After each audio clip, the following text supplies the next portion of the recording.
A psychologist at Harvard has spent over 40 years researching what she calls mindlessness, the autopilot state that runs almost all of adult life. Her data, replicated across hospitals, classrooms, workplaces, it shows something almost embarrassing. Adults are present in their own lives less than 5% of the time. The other 95% is automatic. The seven mindful questions are how the adult gets the child's eyes back. Question one is where it starts.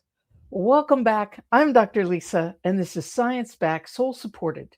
Today is Monday, June 1st, and this is day one of 7 in 7. This is the free 7-day challenge, one question of the staircase per day. And today we start at the top step. Question one, aware. What am I doing right now? The science here is foundational. Dr. Ellen Langer, professor of psychology at Harvard, is widely considered Dr. Ellen Langer, professor of psychology at Harvard, is widely considered the mother of mindfulness research in the Western Academy.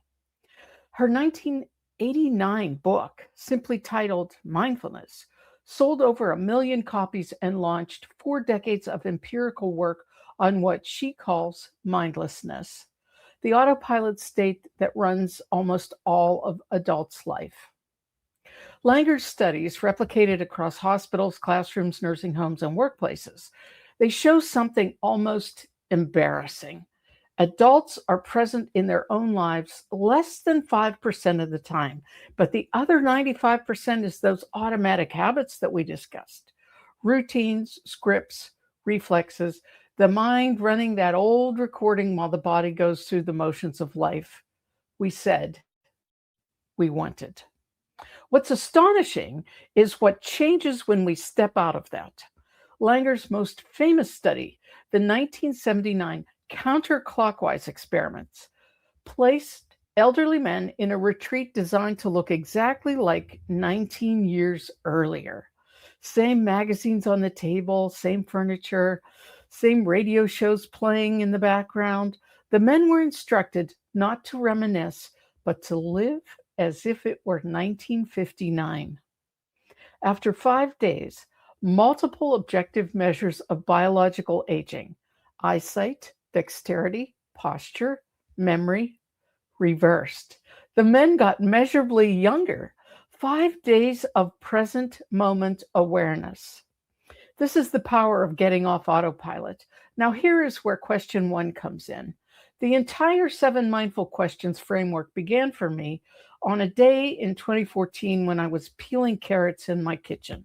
And I was at a financial low point. I was far from where I wanted to be. I was tired in a way that sleep was not solving. In the middle of peeling those carrots, a quiet voice said in my own head, "How are you?"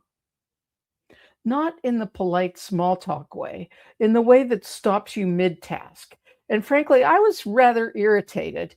I took the peeler and the carrot and put my hands down on the counter and said, "How do you think I am?" That moment is the entire origin of this framework. Because what I noticed, once the irritation passed, was that I had been thinking in questions my whole life without really consciously being aware of it. And the questions had gone quiet. Children ask questions all day long. My grandkids are great for asking all kinds of really interesting questions. Now, my son George, when he was 3, asked me 4 questions so fast in rapid fire one afternoon in 1993.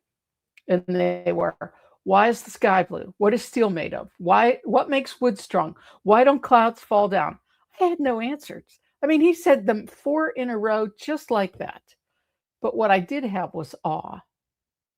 Children are naturally present. Adults, somewhere along the way, lose that wonderment.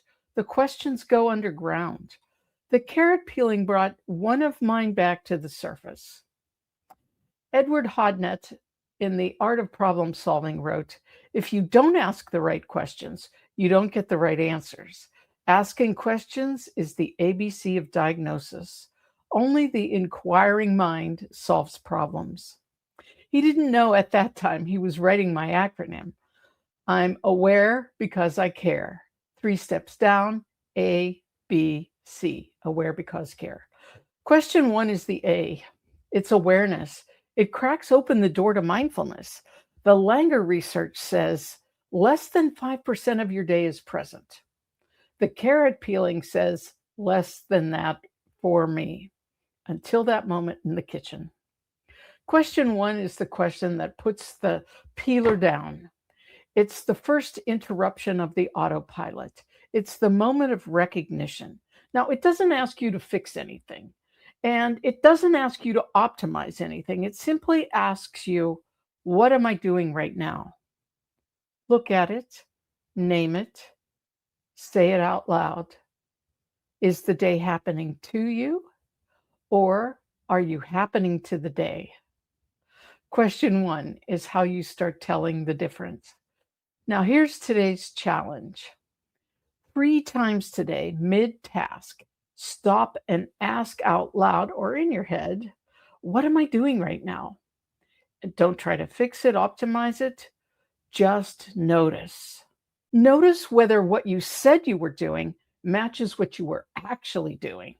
That gap, the one Langer measure, the one that the carrot showed me, is where the entire staircase begins. The Power of 7 workshop is where we walk through all 7 questions together much deeper as a community. 4 Wednesdays starting on June 10th, 9 days from today. Hot cup in hand, real-time practice in a small group. Workshop link is in the description. If today's video met you where you are, hit the like, drop a comment. I read every single comment. And comment about whether or not you got the first time. What did you get the first time you asked the first question? And share with someone who's been peeling their own carrots without putting the peeler down. So tomorrow, question 2, because why am I doing this? Remember to subscribe. I really, really appreciate all of my subscribers. Subscribe, like, share, all the things, whatever they are. And I'll see you tomorrow.